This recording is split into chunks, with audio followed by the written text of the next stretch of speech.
다 즐거이 외칠지어다. 아멘. 사도신경으로 우리 신앙 고백합니다. 전능하사 천지를 만드신 하나님 아버지를 내가 믿사오며 그 외아들 우리 주 예수 그리스도를 믿사오니 이는 성령으로 잉태하사 동정녀 마리아에게 나시고 본디오 빌라도에게 고난을 받으사 십자가에 못 박혀 죽으시고 장사한 지 사흘 만에 죽은 자 가운데서 다시 살아나시며 하늘에 오르사 전능하신 하나님 우편에 앉아 계시다가 저리로서 산자와 죽은 자를 심판하러 오시리라. 성령을 믿사오며 거룩한 공회와 성도가 서로 교통하는 곳과 죄를 사해 주시는 것과 몸이 다시 사는 것과 영원히 사는 것을 믿사옵나이다. 아멘. 다 함께 앉으셔서 찬송가 269장 통일 찬송가론 211장 찬송 후에 송재영 장로님 기도해 주시겠습니다.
기도드립니다.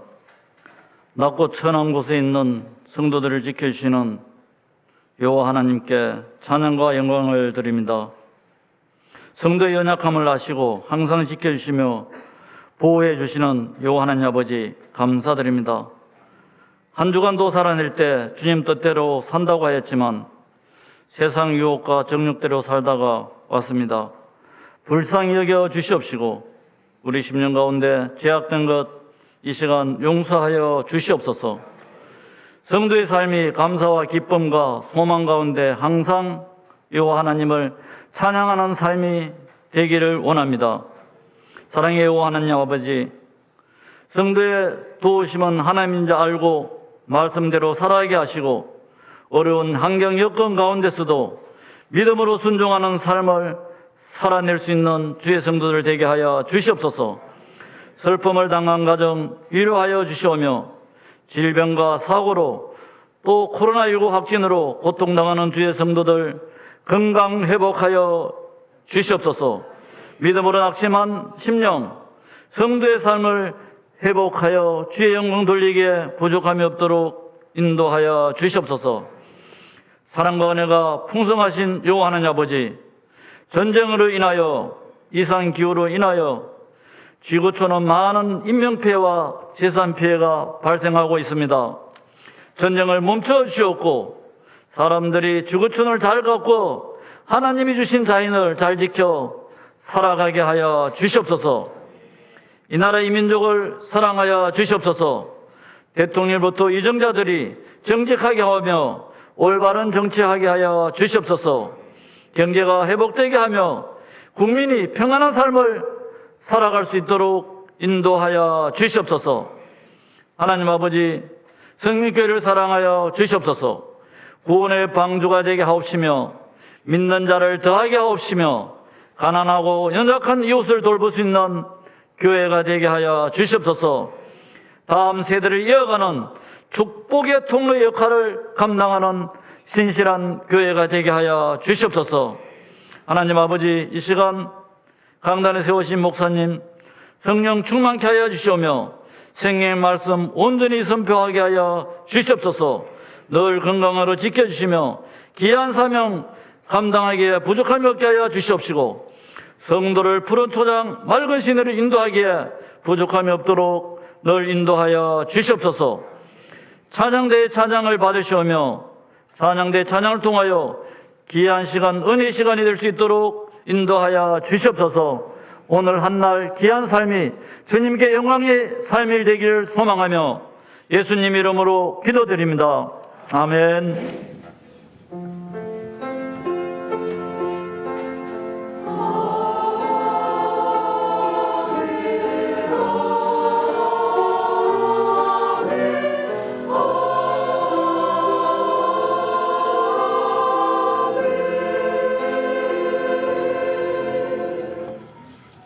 교회 소식은 주보를 참고해 주시고요. 이제 어제로 성민교회 여름 행사들이 다 마쳐졌습니다. 유초동부 성경학교 은혜 가운데 잘 마쳤고요. 다음 주일 저녁 예배는 예담 유초동부 주관으로 예배를 드려지게 됩니다.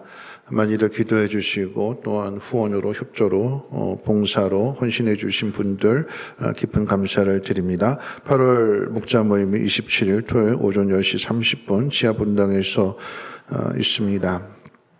한 가지 더 권고를 드리는 것은 고창 오산교회에서 고춧가루가 올라왔는데요. 우리 작년에 좀 늦게 올라왔는데 올해는 이제 좀 일찍 올라와서 고창 오산교회, 그러니까 시골교회 재정 수입이 이렇게 농산물을 판매해서 이제 교회 재정으로 이렇게 사용하게 되는데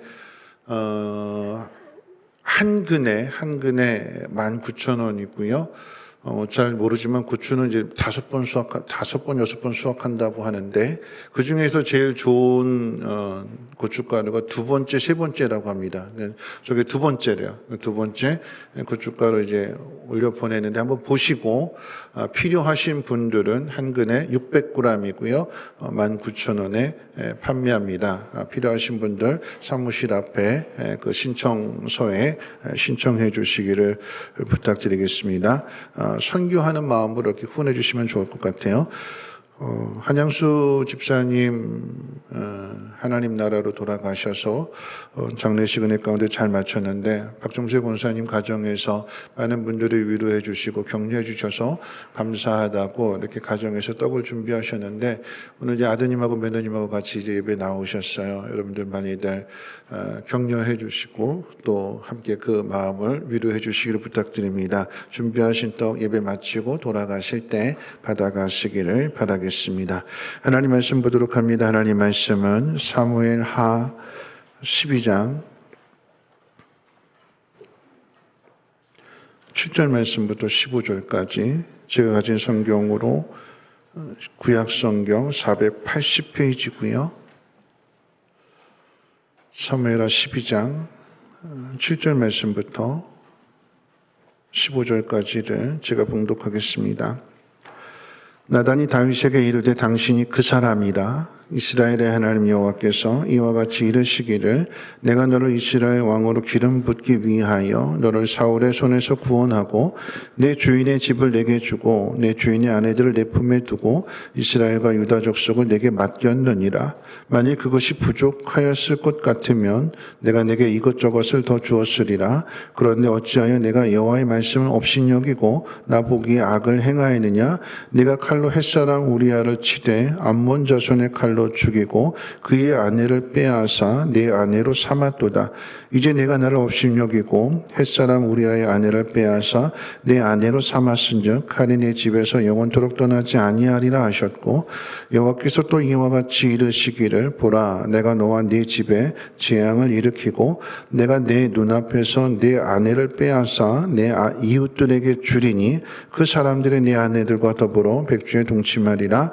너는 은밀히 행하였으나 나는 온 이스라엘 앞에서 백주에 이 일을 행하리라 하셨나이다 하니 다윗이 나단에게 이르되 내가 여호와께 죄를 범하였노라 하매 나단이 다윗에게 말하되 여호와께서도 당신의 죄를 사하셨나니 당신이 죽지 아니하려니와 이 일로 말미암아 여호와의 원수가 크게 비방할 거리를 얻게 하였으니 당신이 낳은 아이가 반드시 죽으리이다 하고 나단이 자기 집으로 돌아가니라.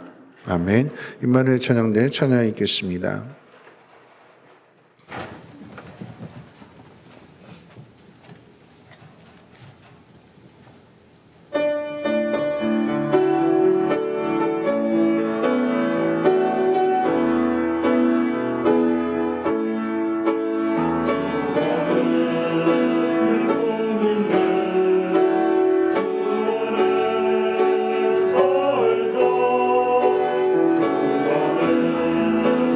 살자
기도하겠습니다. 하나님 아버지, 험난한 세월을 살아가고 있지만 그 가운데에서도 다시금 우리로 하여금 재충전할 수 있는, 그리고 안식할 수 있는 귀한 은혜를 허락해 주심을 감사합니다.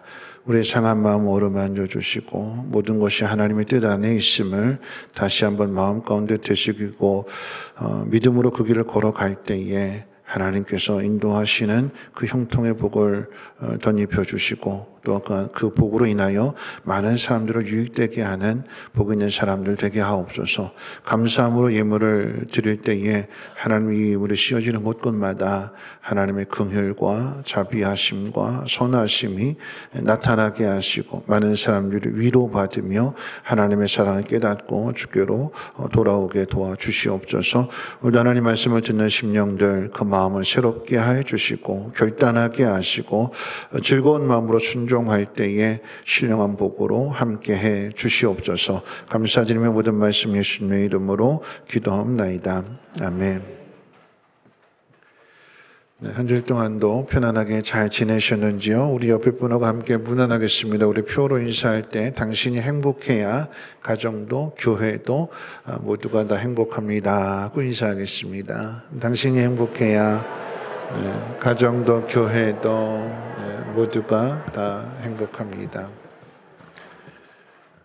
8월 중순이지요. 말복도 지났고 그래서인지 계절은 속일 수 없는 것 같아요. 자연의 섭리는 거스릴 수 없는 것처럼 요즘 이제 새벽에 조금 이제 예전보다는 조금 더 서늘해졌어요. 조금 더 서늘해지게 될 것이고 좀 더 이제 쾌적한 그런 환경이 찾아오게 될 것입니다. 과일도 풍성하게 열매를 맺을 것이고요. 오늘 우리에게 주어진 현실이 조금은 힘들고 고달플지라도 잘 견뎌내면 좋은 날이 올 줄을 믿습니다. 믿음 안에서 그 복을 바라보시고 또한 누릴 수 있는 은혜가 있으시기를 주님의 이름으로 축원을 드립니다. 계속해서 이제 다윗 이야기를 하는 중에 다윗이 지은 죄에 대하여 나단 선지자가 오늘 본문 가운데 한 이야기를 하지요. 저도 한 이야기를 통해서 오늘 말씀을 시작하려고 합니다. 어떤 사람이 남의 것을 훔쳤다가 발각이 될 것을 두려워해서 사람을 죽였습니다. 강도살인을 저지른 거죠.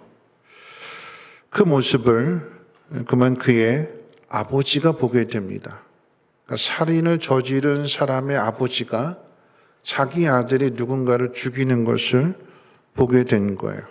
살인자는 곧 도망을 쳤고 살인자를 쫓는 사람은 이제 둘이 됩니다. 한 사람은 살인 현장의 CCTV를 확인하고 범인을 쫓는 형사이고요. 또 한 사람은 누구일까요? 아버지죠. 살인자를 두고 형사와 아버지가 각기 살인자를 추적하지만 그 목적은 다릅니다. 형사는 이 살인자를 체포해서 법정에 세우고 그 죄를 받게 하기 위해서 추적하는 것이고, 아버지는 형사보다도 먼저 아들을 찾아내서 아들로 하여금 자수할 수 있도록. 자수랑 체포는 다르지요. 자수라고 하는 것은 자신의 죄를 깨닫고 뉘우치는 마음으로 고백하는 것이 자수입니다. 그럼 이제 정상을 참작하게 되죠. 자수했기 때문에, 자신이 지은 죄가 무엇인지를 고백했기 때문에 그 사람에게는 그 형벌을 받고 난 다음에 개선할 여지가 보이게 되는 거예요.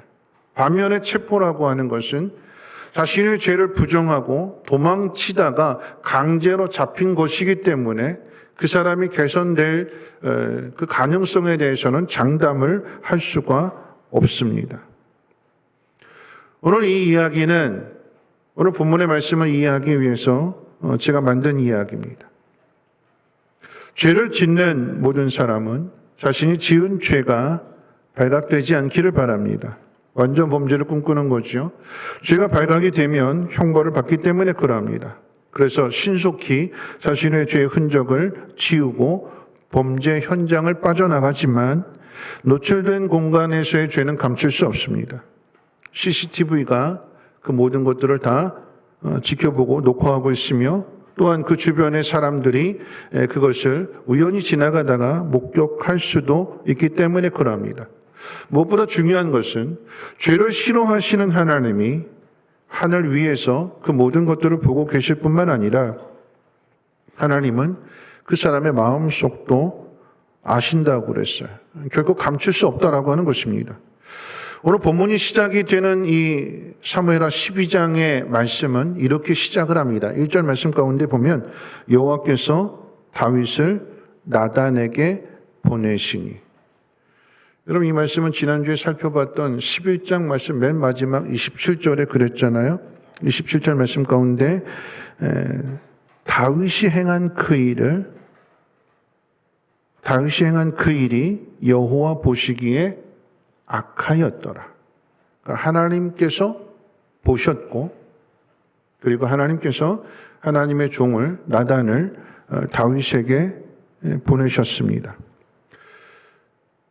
여호와께서 다윗에게 나단을 보내시니라고 하는 이 말씀이 없다면 남의 아내를 범하고 아무 죄가 없는 충성스러운 우리아를 죽인 다윗의 이야기는 약자 입장에서 생각하면 억울하고 절망적인 이야기일 수밖에 없습니다. 힘을 가진 사람이 힘없는 사람의 것을 빼앗고 그리고 죽이는 것으로 그 이야기가 끝이 난다면 그 죄가 드러나지 않고 감추어진다면 영원히 묻혀진다고 하면 죽임을 당한 우리아는 억울한 것이고 그것이 사회에 만연하게 된다면 약한 사람들은 절망 가운데 살아갈 수밖에 없을 것입니다. 그래서 하나님이 다윗의 죄를 추적하십니다. 앞서 말씀드렸던 것처럼 마치 아버지가 아들을 추적하는 것과 같이 다른 사람들이 다윗의 죄를 찾아내고 드러내기 이전에 하나님이 먼저 찾아가셔서 다윗으로 하여금 자신의 죄를 고백하고 좌수해서 그래서 광명을 찾도록 하나님이 하나님의 종을 보내시는 것입니다. 하나님이 이렇게 하시는 이유는 다윗을 위한 것이기도 하지만 억울하게 죽은 우리아를 위한 일이기도 합니다. 하나님 우리의 모든 행동, 즉 선악간의 모든 행동을 정확하게 보고 계십니다. 겉으로 짓는 죄뿐만 아니라 마음으로 짓는 죄까지도 하나님은 다 아십니다. 예수님의 행적을 기록한 사복음서에 보면 예수님 가는 곳곳마다 바리새인들이 쫓아다니면서 시비를 걸고 태클을 걸잖아요. 반대를 위한 반대. 그러니까 예수님이 싫으니까 무조건 반대하는 거예요. 반대편에 서서 때로는 강하게 예수님이 행하는 모든 일을 비판하기도 하지만 때로는 속으로 드러내지 않고 속으로 비판하는 그 생각까지도 예수님 아셨다고 그랬어요. 그래서 그들의 생각까지도 드러내십니다. 너희들 이렇게 생각하고 있지? 그러나 그게 아니고 이거야 하고 그들의 잘못된 생각을 교정해 주시고 가르쳐 주시기 위해서 끄집어내시고 말씀하십니다. 동일하게 오늘 나사렛 다윗에게도 나단 선지자를 통해서 말씀하시는 거예요. 우리가 지은 죄에 대하여 하나님 그냥 못 본 척, 못 들은 척 지나치지 않으십니다. 다윗이 선한 일을 많이 했으니까 믿음의 사람이니까 이전의 일들을 생각해서 지금 짓는 죄를 그냥 하나님이 못 보신 척 지나치시거나 그 죄를 덮어주시지 않습니다. 드러내세요. 모든 사람에게 알게 하십니다. 여러분 우리가 성경을 열심히 읽어야 하는 이유는 성경이 우리를 교훈하고 책망함으로 우리를 바르게 하고 의롭게 하고 온전하게 하기 위해서 성경이 기록되어졌다고 가르쳐주고 있습니다. 오늘 본문의 이야기를 통해서 설명을 드린다고 하면 나단 선지자를 통해서 다윗이 지은 죄를 드러내는 것이고 그런데 그 죄를 드러내는 것으로만 끝나지 않고 다윗이 잘못한 것에 대한 올바른 예를 또한 보여주세요. 그러니까 성경의 목적이 그거예요. 다윗의 죄를 고발하지만 그 죄를 고발하는 것으로 끝나지 않고 그럼 정답이 뭐냐 하는 것을 성경이 꼭 가르쳐 줍니다. 오늘 본문 12장 말씀 가운데는 맨 마지막에 기록되어져 있는 요압의 이야기가 그 역할을 합니다. 잠깐 소개할 것 같으면 다윗을 대신해서 아몬과의 전쟁 중에 이제 랍바성을 정복하기까지 딱 한 걸음만 남겨뒀어요. 한 걸음. 전쟁을 이제 거의 마무리 지을. 깃발만 꽂으면 되는 거예요. 그럼 전쟁이 끝나는 것인데 요압이 깃발을 꽂지 않고 다윗 왕에게 전령을 보냅니다. 그리고는 이야기하기를 남은 군사를 이끌고 오셔서 이 전쟁을 마무리해 주십시오. 자신이 다윗을 대신해서 모든 일을 다 해놓고 마지막 결정적인 순간만큼은 다윗이 하도록 한 걸음 물러나는 거예요. 마치 밥상 다 차려놓고 다윗이 와서 그저 수저만 들 수 있도록 그 모든 준비를 요압이 해줍니다. 굳이 그렇게까지 할 필요가 있겠는가? 전쟁이라고 하는 것은 속전속결로 끝내야 되는데 궁궐에 있는 왕궁에 있는 다윗이 남은 군사를 이끌고 이 전쟁터까지 오게 되면 걸리는 시간, 또 그 시간 동안 백성들은 군사들은 기다려야 되고 그 기다리는 시간 동안에 적이 어떤 준비 태세를 갖추고 있는지 알 수 없는데 근데 그럼에도 불구하고 요압은 다윗이 올 때까지 기다립니다. 마치 남은 군사들을 이끌고 와서 요압을 도와주는 것처럼 그래서 그 전쟁을 마치게 하고 깃발을 꽂게 하는. 왜 이렇게 할까요? 12장 28절 말씀 가운데 보면 요압이 이렇게 이야기합니다. 28절 마지막 부분에 보면 이렇게 이야기합니다. 내가 이 성읍을 점령하면 이 성읍이 내 이름으로 일컬음을 받을까 두려워하나이다. 그럼 이 이야기가 아주 중요한 이야기예요. 요압의 이름이 높여지는 것이 아니라 다윗 왕의 이름이 높여져야 하기 때문에 다윗 왕이 와서 그 마무리를 지으라라고 하는 요청이지요. 왜 이것이 중요하냐면 우리가 지난주에 살펴본 내용을 연결해서 생각할 때에 다윗이 우리아를 죽이라고 요압에게 밀서를 보냈잖아요. 밀서를. 요압은 다윗의 명령을 받아서 우리아를 죽게 합니다. 근데 딱 봐도 왕궁에서 어떤 일이 일어났는지 전쟁하고 있기 때문에 요압은 모르지만 그 밀서를 딱 보기만 해도 왕이 이 우리아를 죽이라고 하는구나. 왜냐하면 내용이 전쟁터 맨 앞에 요압을 남겨두고 나머지는 다 퇴각해라, 빠져라, 혼자 싸우게 해라. 다윗 왕이 왜 우리아를 이렇게 하는지, 우리아는 뭔가 밉보여서 이렇게 되는지 요압은 그 당시에는 알 수가 없었을 거예요. 근데 나중에 전쟁을 마치고 돌아왔을 때 상황을 보게 되면 우리아의 아내 밧세바가 임신을 했고 그 밧세바가 왕궁 안에 다윗 옆에 있다는 것을 보게 되면 이제 다 모든 내용들이 다 꽤 맞춰지게 되는 거잖아요. 아이의 아버지는 다윗 왕일 거고 그래서 그것을 감추기 위해서 우리아를 죽게 했구나. 이건 다윗의 약점이에요. 치부입니다. 요압이 그 치부를 알고 있는 상황 속에서 만약에 이 성을 정복했다고 하면 백성들은 요압의 이름을 높일 것입니다. 그러면 사울은 천천히요 다윗은 만만이라고 백성들의 마음이 다윗에게로 갔던 것처럼 다윗을 반대하는 세력들이 꼭 요압을 부추길 거예요. 여러분, 죄는 항상 빈틈이 생길 때 찾아오게 되는 거예요.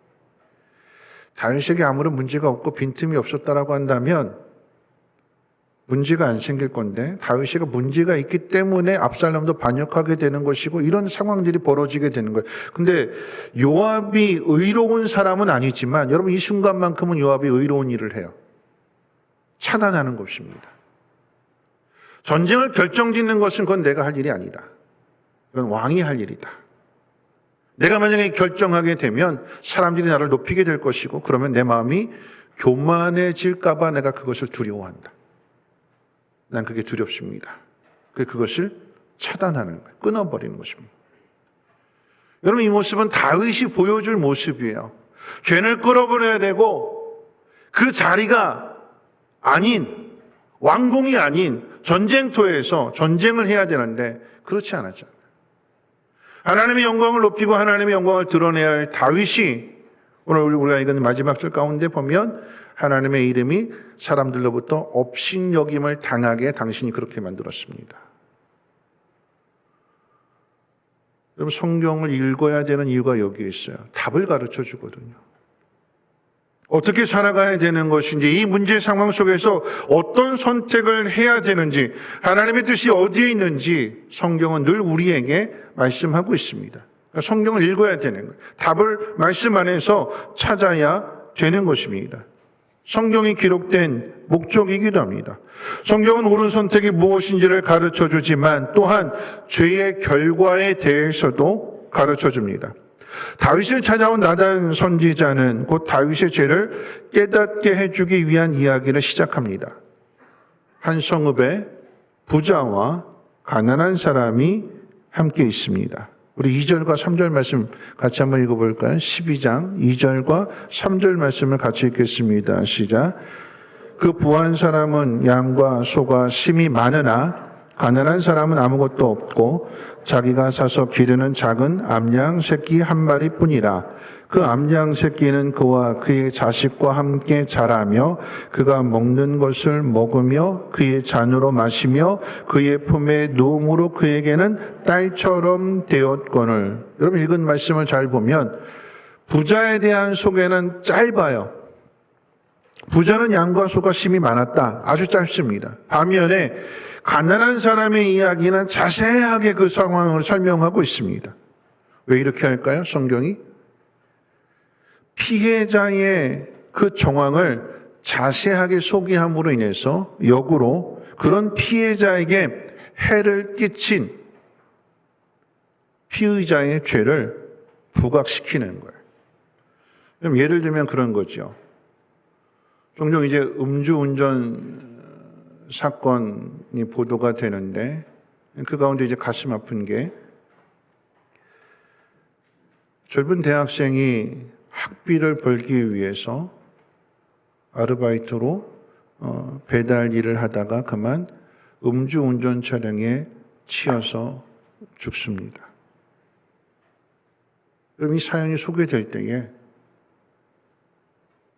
그냥 음주운전 했구나, 음주운전을 통해서 사람을 죽였거나 하는 것과 그 죽은 사람의 그 사연이 정말 가슴 아프고 애달픈 그런 사연들을 소개하게 되면 음주운전하면 절대로 안 되는구나라고 하는 것을 부각시키는 거죠.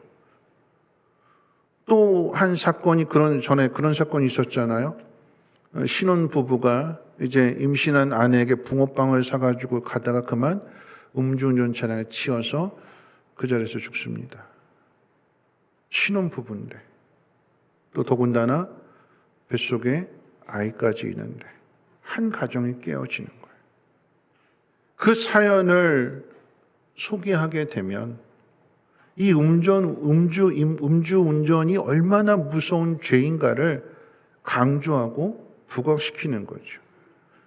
다윗에 대한 이야기도 마찬가지입니다. 부자는 짧게 소개해요. 그러나 가난한 사람의 이야기는 그가 어떤 처지에 있고 어떻게 해서 그 암양 새끼 하나를 사게 되었는지 자세하게. 근데 그 부자가 그것을 빼앗죠. 왜 빼앗을까요?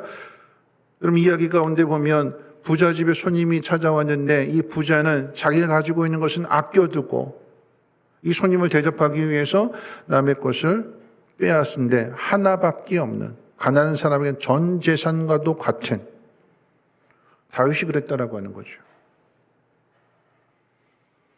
그럼 나단 선지자가 다윗의 죄에 대한 이야기를 이렇게 돌려서 비유를 통해서 이야기하는 것은 왕이니까 괜히 잘못 이야기하겠다, 화를 입을까 봐 겁을 먹고 그냥 빙 돌려서 이야기하는 것이 아니라, 나단 선지자가 이렇게 다윗에게 비유를 통해서 말하는 것은 다윗이 자신이 지은 죄를 인식하고 있는지 그렇지 않은지를 확인해 보는 거예요. 자신의 지은 죄를, 물론 이제 우리아가 죽음으로 인해서 사건이 종결된 듯 하지만 그래도 죄를 지은 사람은 알잖아요. 양심의 가책을 느끼고 있는지, 죄의식이 있는지. 양심의 가책을 가지고 있고 죄의식이 있다면 나단 선지자가 이렇게 이야기할 때, 아, 이 얘기가 내 얘기구나 하는 것을, 뭔가 찔림을 받고 움찔할 텐데, 오히려 다윗은 역정을 내면서 이렇게 이야기합니다. 그놈이 어떤 놈이야? 당장 쳐 죽여야 돼. 그렇게 이야기는 하지 않았지만 성경 뭐라고 얘기하느냐? 그는 죽어 마땅하다. 그는 죽여야 된다. 자기 입으로 얘기해요. 나단 선지자가 다윗을 지금 빗대서 이야기하고 있는데 다윗은 이 이야기가 자기 이야기라고 하는 것은 전혀 생각하지는 못하고 그놈은 죽여야 된다. 죽어 마땅하다. 살인죄를 저질렀기 때문에, 여러분 레위기 말씀에 하나님 그렇게 말씀하셨잖아요. 피는 피로, 생명은 생명으로 갚으라고. 그 이야기는 살인하지 말라라고 하는 것입니다. 생명은 소중한 것이기 때문에 지켜야 된다라고 하는 거죠. 다윗이 자기 이야기인 줄 모르고 자기 입으로 내뱉어요. 죽어 마땅하다.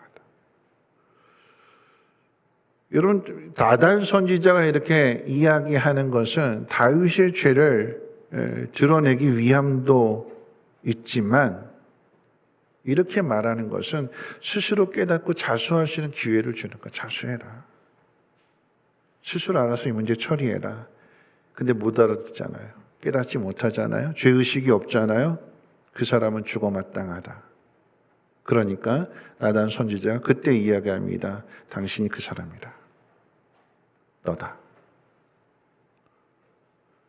자수할 수 있는 기회를 주었는데 자기 죄를 깨닫지 못하니까 이제 직접적으로 대놓고 이야기합니다. 당신이 그 사람입니다. 당신이 그 사람이라고 말하는 것은 다윗의 죄를 분명하게 지적하는 것이기도 하지만 더 중요한 것은 그 속에 다윗이 받을 형벌도 포함되어져 있습니다. 왜냐하면 자기 입으로 말했잖아요. 그 사람은 죽어 마땅하다. 그 사람 죽여야 된다. 그 사람이 다윗이라고 한다면 다윗이 받을 형벌은 죽어 마땅하다라고 하는 것입니다. 그럼 성경이 이야기하고자 하는 바가 그 얘기예요. 전에 골리앗을 죽이고 전에 사울이 다윗을 죽이려고 그렇게 핍박하고 괴롭힐 때에 다윗은 사울을 죽이지 않고 그 의로움을 나타내잖아요. 그런데 그럴지라도, 그런 다윗이라 할지라도 하나님의 뜻에 순종하여 하나님의 방법으로 왕의 자리에 오른 다윗이라고 할지라도 죽어 마땅한 죄를 저지르는 죄인이라고 하는 것을 성경이 드러내는 거예요. 그걸 가르쳐 주는 것입니다.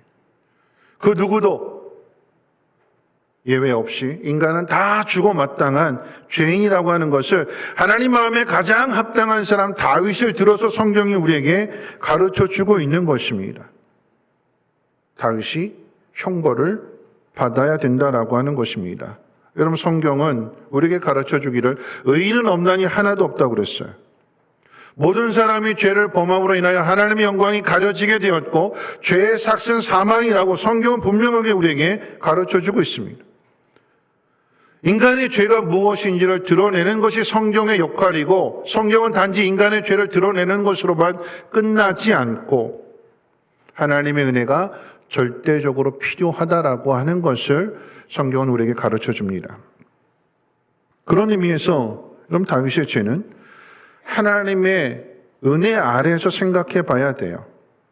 여러분, 인생을 살다 보면 꼭 배신하는 사람이 있습니다. 그럼 배신의 아픔은 항상 멀리 있는 사람이 가져다 주는 게 아니라 믿었던 사람, 가장 가까이 있는 사람이 칼에 등을 꽂을 때에 그게 아픈 거잖아요. 힘든 거잖아요. 내가 모든 것들을 다 쏟아부었는데, 내 모든 것을 다 주었는데, 근데 그 사람이 등을 돌리면, 배반하게 되면, 여러분, 그건 참 아픈 거예요. 다윗이 그럽니다. 하나님이 다윗에게 모든 걸 다 쏟아부어 주셨대요. 그런데 다윗이 등을 돌립니다.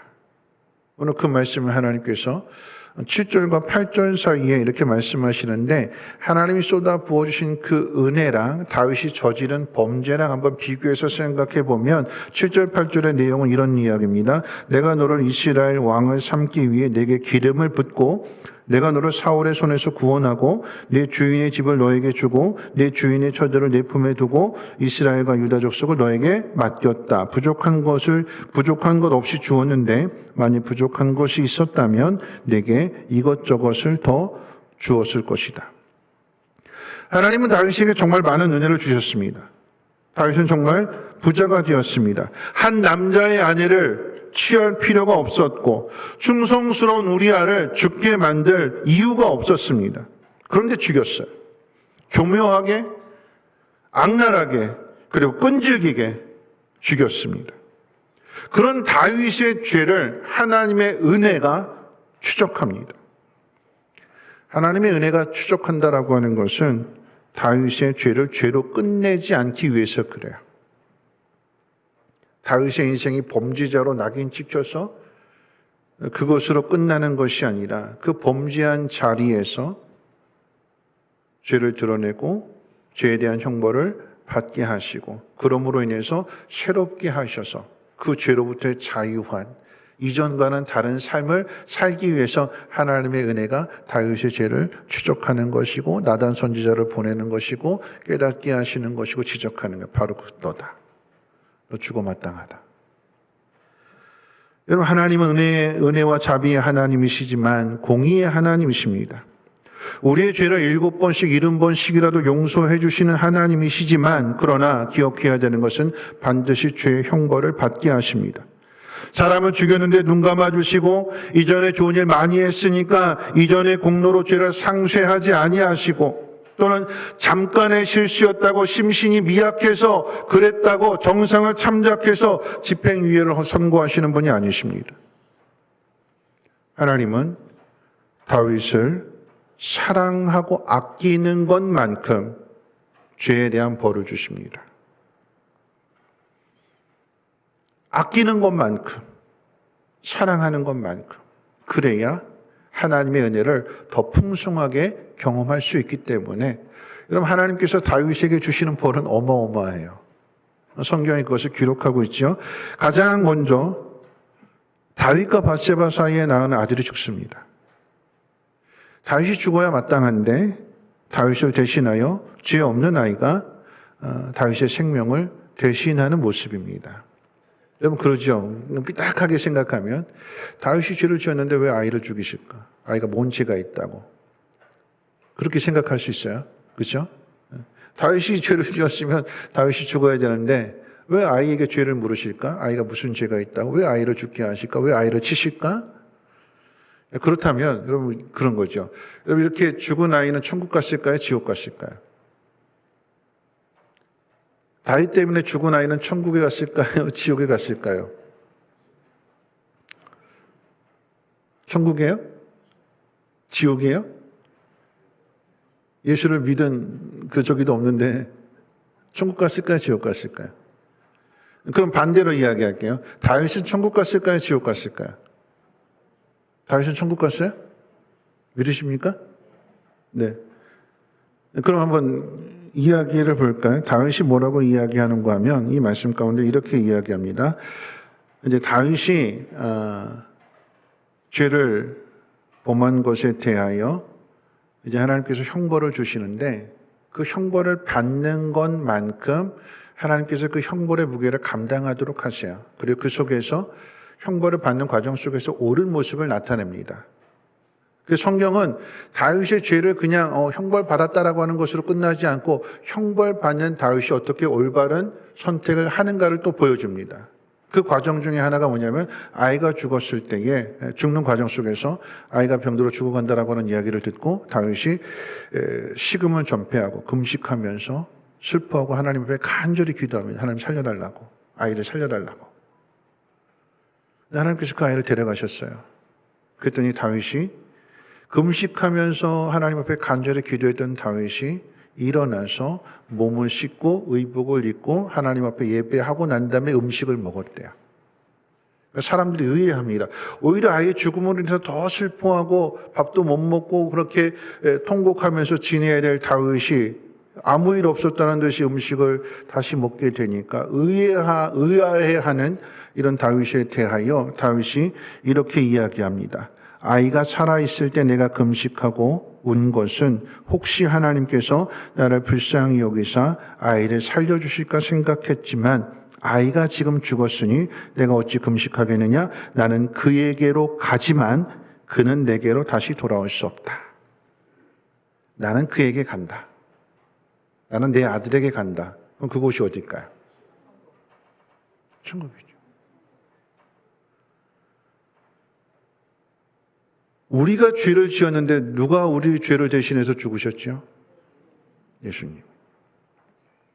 다윗이 죽어 마땅한데 하나님께서 다윗과 밧세바 사이에 태어난 그 아이의 죽음을 통해서 다윗을 용서해 주시고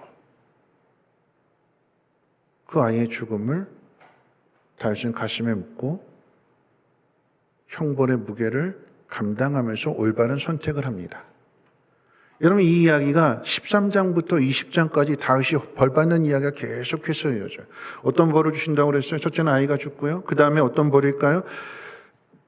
네가 우리아를 칼로 죽게 한 것처럼 너희 집에 칼이 떠나지 않을 것이다. 그래서 압살롬이 암논을 죽이죠. 자기 형을, 암논을. 그리고 그 칼을 마침내 아버지에게로 겨눠서 아버지를 죽이고 왕이 되려고 반역을 일으키기도 합니다. 그러니까 다윗의 집안이 칼이 끊어지지 않아요. 뿐만 아니라 남의 아내를 취해서 간음했기 때문에 하나님께서 뭐라고 말씀하시냐? 네 간음은 은밀하게 행했지만 네 아내들을 다른 사람들이 취하여 백주 대낮에 공공연하게 그 짓을 할 것이다. 압살롬이 반역해서 다윗의 첩들을 다 공신들에게 나눠줘 버리는. 하나님의 형벌 가운데 다윗은 그렇게 벌을 받으면서 13장부터 20장까지 그 이야기가 그런 이야기예요. 그런 벌을 받으면서 그러니까 압살롬이 반역해서 다윗이 도망을 칠 때 진짜 하늘이 무너지는 일이잖아요. 내 속으로 낳은 자식이 아버지 죽이겠다고 왕이 되겠다고 반역을 일으켰을 때 참 기가 막힐 노릇인데 그렇게 도망가는 과정 속에서 사울 집안의 사람들이 다윗을 업신여기고 조롱하고 비난할 때 다윗의 부하가 참지 못해서 내가 당장 가서 저놈들 요절내겠다고 그랬더니 다윗이 참아라 그럽니다. 참아라. 하나님이 그렇게 하시는 것을 저들이 무슨 죄가 있느냐. 그 이야기는 자신이 형벌받고 있다라고 하는 것을 하나님의 형벌, 자신이 지은 죄로 벌을 받고 있다라고 하는 것을 다윗이 인식하고 있는 거예요. 그리고 올바른 답을 써냅니다. 그게 20장까지 이야기, 길게. 여러분 이 이야기가 무엇이냐? 하나님 우리의 죄를 결코 그냥 넘어가시지 않으셔요. 우리의 죄는 용서하시지만 우리의 생명을 붙들고 계시지만 그러나 우리가 지은 죄에 대한 형벌은 반드시 지게 하십니다. 얼마만큼이요? 사랑하는 것만큼, 아끼는 것만큼. 중요한 것은 다윗이 그 죄로 인하여, 그 형벌로 인하여 죽음으로서 끝나는 것이 아니라 그 형벌을 다 감당하면서 다시 왕의 자리에서 옳은 일을 행하고 하나님 마음에 합한 사람으로 그 인생을 마치게 하신다라고 하는 이야기입니다. 성경이 그걸 이야기하고자 하는 거예요. 결론이 이겁니다. 우리가 죄를 지을 수 있으나 죄를 짓는 것으로 우리의 인생이 그쳐지는 것이 아니라 우리의 죄를 자각하고 그 죄를 미워하고 다시는 그런 죄를 짓는 사람이 되지 않도록 하나님께서 우리를 새롭게 하시는 거예요. 벌을 주시지만 그 벌보다 회복의 은혜가 더 크다는 것입니다. 그걸 위해서 좀 길게 이야기하는 거예요. 그럼 말씀 정리할 텐데요. 다윗의 범죄는 사무엘 이 하 가운데 있어서 가장 중대한 사건, 그 중간에 있어요, 중간에. 이 이야기가 계속 끊어지지 않고 계속 이어져 간 다윗의 죄에 대한 이야기가. 여러분 이 이야기는 나를 존중히 여기는 자를 나도 존중히 여기고 나를 멸시하는 자를 내가 멸시한다라고 하는 사무엘상 2장 30절 이 말씀이 상하 전체 주제가 되는 말씀인데 하나님을 존중히 여기는 자로서의 다윗 역시도 모든 인간과 똑같이 죽어 마땅한 죄인이다 라고 하는 것을 드러내시고, 죽어 마땅한 죄인을 하나님의 은혜 가운데 그의 심령을 새롭게 해주시고 그 죄를 용서해 주시고 다시금 정결하게 다듬어 가시는 분이 하나님이시다. 다윗을 통해서 그 이야기를 하고 싶은 거예요. 여러분, 이것이 우리에게 얼마나 위로가 되고 소망이 되는지 모르겠습니다.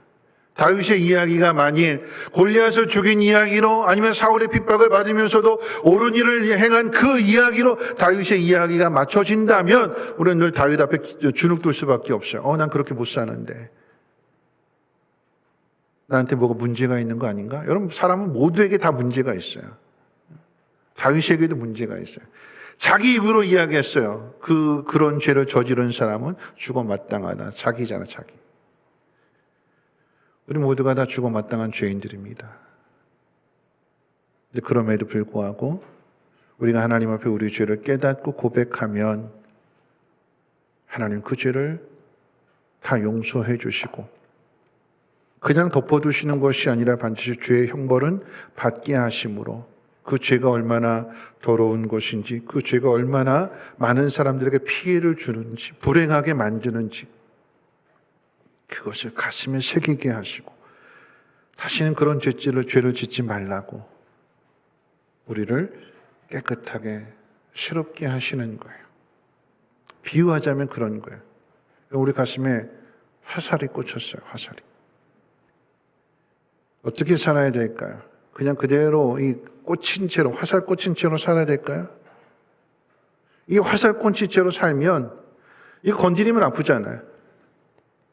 화살이 꽂혀서 흔들릴 때마다, 바람 불어서 흔들릴 때도 아프고 누가 건드려서도 아프고 그 고통이 심하다. 그러니까 남이 건드리지 못하도록 내가 먼저 조치를 취하죠. 남을 공격하든가. 불편할 수밖에 없어요. 고통일 수밖에 없습니다. 어떤 게 제일 편한 것이냐, 어떤 게 제일 자유로운 것이냐. 아픔이 있지만 이거 뽑아내야 돼요.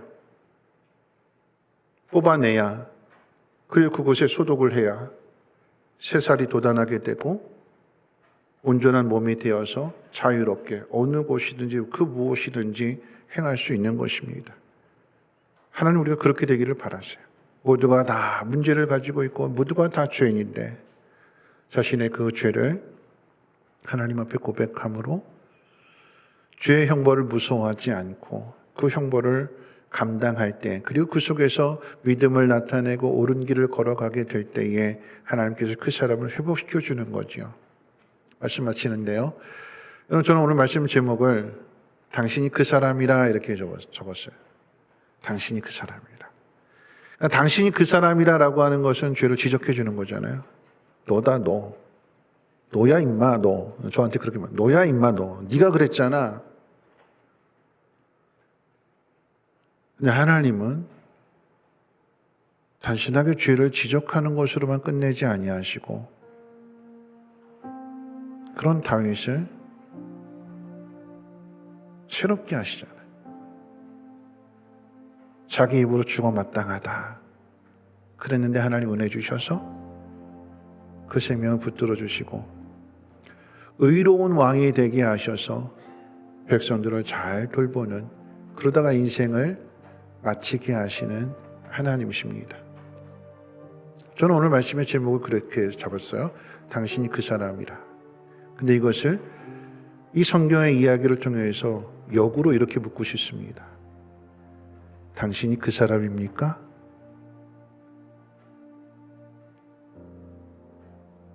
남의 아내를 빼앗고 자신의 죄를 덮기 위해서 끈질기게 우리아를 죽였던 당신이 그 사람 맞습니까?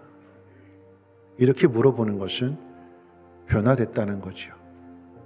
이전과는 다른 삶을 살아가고 있다라고 하는 것입니다. 다윗만의 이야기가 아니죠. 바울의 이야기이기도 합니다. 예수님을 핍박하고 예수를 믿는 사람들을 잡아 죽였던 바울이 회심해서 생명을 걸고 복음을 전하는 그런 바울을 보고 당신이 그 사람 맞습니까? 베드로의 이야기이기도 합니다. 예수님이 잡혀가셨을 때 나 예수 모른다 부인하고 도망쳤던 그 베드로가 복음을 전하면서 그 마지막의 모습은 십자가에 거꾸로 못 박혀 죽는 모습이잖아요. 그런 베드로를 보면서 이렇게 물을 것입니다. 당신이 그 베드로 맞습니까? 도망갔던, 모른다고 부인했던, 혈기 부렸던 그 베드로가 맞습니까? 오늘 우리들이 그런 모습을 보여주어야 되지 않을까요? 그런 삶을 살아야 되지 않을까요? 다 똑같은 죄인이고 죽어 마땅한 죄인인데 우리가 예수를 믿는다면, 우리 안에 예수의 영이 있다면 우리도 예수님과 같은 삶을 살아감으로 인해서 죄를 졌지만 도망치지 않고 그 죄를 덮어두지 않고 죄를 드러내고 죄 형벌을 받고 그 형벌을 이겨낼 수 있도록 도와주시는 하나님의 그 은혜를 통해서 하나님의 영광을 나타내는 삶을 살아야 되지 않을까요?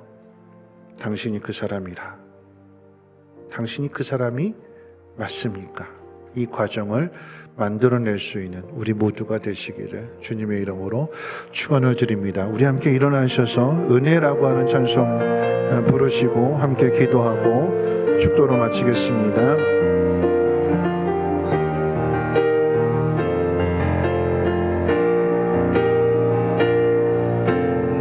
누려왔던 모든 것들이,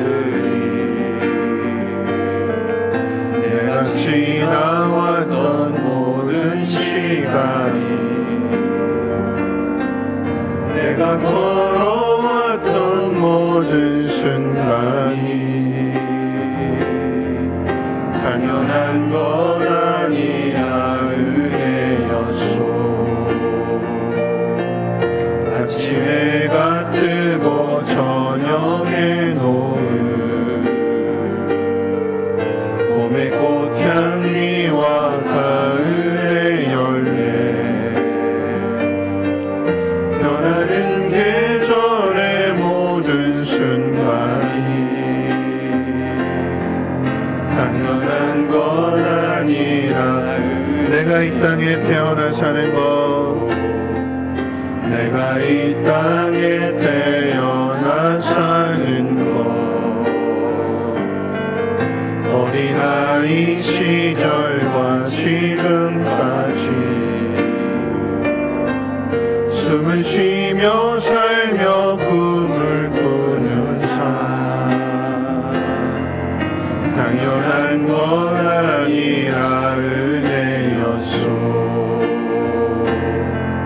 내가 하나님의 자녀로 살며 오늘 찬양하고 예배하는 삶, 복음을 전할 수 있는 축복이 당연한 것 아니라 은혜였소. 모든 것이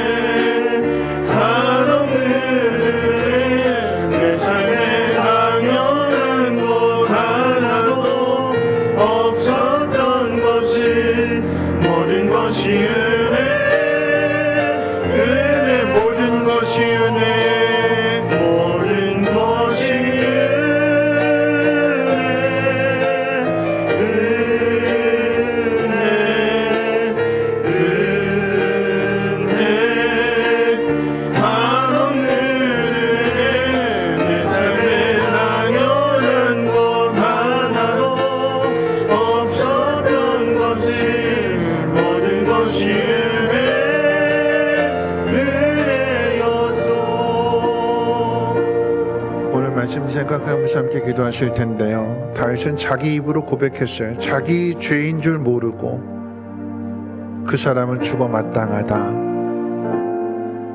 나단 선지자가 당신이 그 사람입니다. 하나님이 다윗에게 나단 선지자를 보내신 것은 마치 아버지가 아들을 먼저 찾아내서 자수하게끔 스스로 자신의 죄를 고백하고 돌이킬 수 있도록 하나님 그래서 나단 선지자를 보내시는 거죠. 죄를 나타내시고 죄에 대한 형벌을 주시지만 그 형벌 가운데 온전하게 새롭게 다듬어 가십니다. 하나님 우리를 그렇게 만들어 가시는 거예요. 마침내 하나님 나라에 들어가게 부끄러움이 없도록 깨끗하고 정결한 모습으로 다듬어 가십니다. 당신이 그 사람이라. 그런데 당신이 그 사람이 맞습니까? 그 과정을 우리가 만들어내야 될 책임은 우리에게 있습니다. 하나님은 오늘 우리에게 늘 말씀해 주시고 하나님 말씀대로 행할 수 있는 우리 모두가 되게 하시고 죄로부터 자유하고 참된 평안을 얻을 수 있도록 그 죄를 잘 이겨낼 수 있는 믿음을 하나님 덧입혀 주시옵소서. 모든 것이 하나님의 은혜인 것을 기억하고 하나님 앞에 감사하며 하나님 앞에 영광을 돌리는 삶을 살게 해달라고 우리 함께 통성으로 하나님 앞에 기도합니다. 거룩하신 하나님 감사합니다. 그렇습니다. 우리는 모두가 다 죄인입니다. 죽어 마땅한 죄인입니다. 골리앗을 죽였던 하나님 마음에 가장 합당한 다윗조차도 자기 입으로 죽어 마땅하다고 했습니다. 하나님 그런 다윗을 그대로 버려두지 아니하시고 찾아가셔서 깨닫게 하시고 돌이킬 수 있는 기회를 주십니다. 죄에 대한 형벌을 치르게 하시지만 그 형벌을 잘 이겨내고 회복의 은혜를 더하십니다. 그래서 그 인생을 가장 훌륭한 왕으로 마치게 하십니다. 이 모든 것이 하나님의 은혜인 것을 기억하게 하시고 오늘 우리도 그 사람이 맞지만 그런데 변화된 모습을 통하여 그 사람이 맞는지 다른 사람들이 보고 하나님 앞에 영광을 돌릴 수 있도록 우리의 삶을 책임지게 하여 주시고 많은 사람들에게 유익을 줄 수 있는 복 있는 삶을 살아내게 도와주시옵소서. 어디로 가야 될지 무엇을 해야 될지 알지 못할 때 늘 하나님 말씀 속에서 답을 찾게 하시고 깨닫게 하시고 가르쳐 주시는 하나님 말씀대로 행함으로 인하여 선한 일들을 이루게 하시고 하나님의 영광을 나타낼 수 있는 우리 모두가 되게 도와주시옵소서. 하나님의 사랑 안에 우리가 있음을 고백하게 하시고 감사하게 도와주시옵소서. 다윗은 죄를 짓고 자기 입으로 죽어 마땅하다고 했습니다. 깨닫지 못하는 가운데에서 그렇게 한 말 나단 선지자가 당신입니다 라고 이야기할 때에 다윗은 회개하면서 그 죄에 대한 형벌을 감당합니다. 하나님 오늘 우리에게도 형벌받는 걸 두려워하지 않게 하시고 그 형벌을 통해서 우리를 자유롭게 평안하게 이전과는 다른 삶을 살아가게 하시는 그런 하나님의 은혜를 기억하며 우리의 죄를 하나님 앞에 낱낱이 고백할 수 있도록 은혜 베풀어 주시옵소서. 용서하신다고 하셨사오니 그 용서의 은혜를 통하여서 우리의 심령이 새로워지게 하시고 하나님의 선하심을 그리고 하나님의 영광을 많은 사람들에게 보여주고 나타낼 수 있는 의로운 사람, 정결한 사람들 되게 하옵소서.